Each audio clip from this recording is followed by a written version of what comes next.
Ça n'est pas l'histoire de Limoges, ça n'est pas une histoire de Limoges, c'est Histoire de Limoges. C'est signé Laurent Bourdelat. Bonjour Laurent Bourdelat. Bonjour Christophe. Voilà un livre original sur Limoges, des Gaulois en passant par l'époque médiévale jusqu'aux dernières élections municipales. Eh oui.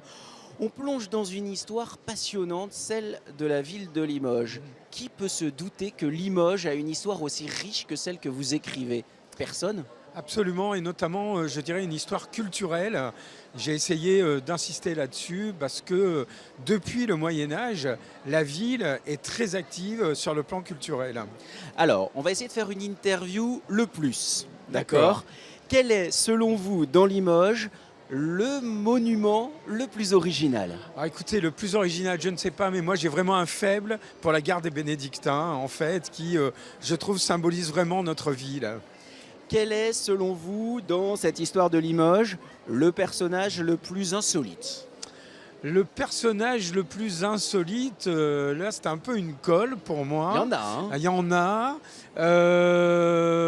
Écoutez, moi j'aime beaucoup les émailleurs et j'aime beaucoup Léonard Limousin parce qu'il avait il a eu une vie très particulière, une création particulière. Il s'intéressait au feu, à des secrets un peu mystérieux, et je pense que c'est un personnage très intéressant. Alors, justement, dans ce livre, il y a plein de secrets. L'anecdote la plus croustillante? Il y en a plusieurs anecdotes croustillantes. Il y a un moment où l'ordre de Cluny essaye de mettre la main sur Saint-Martial, sur l'abbaye de Saint-Martial qui est indépendante. Et le prieur Hugues le Grand de Cluny va venir à Limoges, mais les moines de Cluny ne veulent pas être sous la coupe de Cluny. Il va être obligé de s'enfermer à l'église Saint-Michel. Enfin, c'est très rocambolesque en tout cas. Mais finalement, Cluny aura le dernier mot.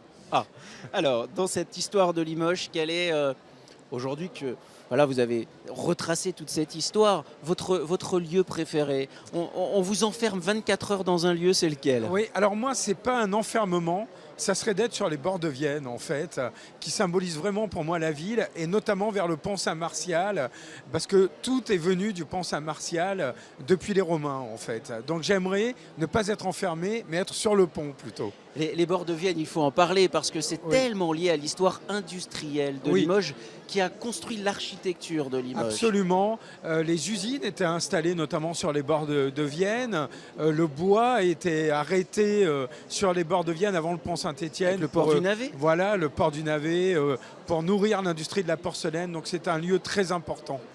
Qu'est-ce qu'il restera de notre siècle?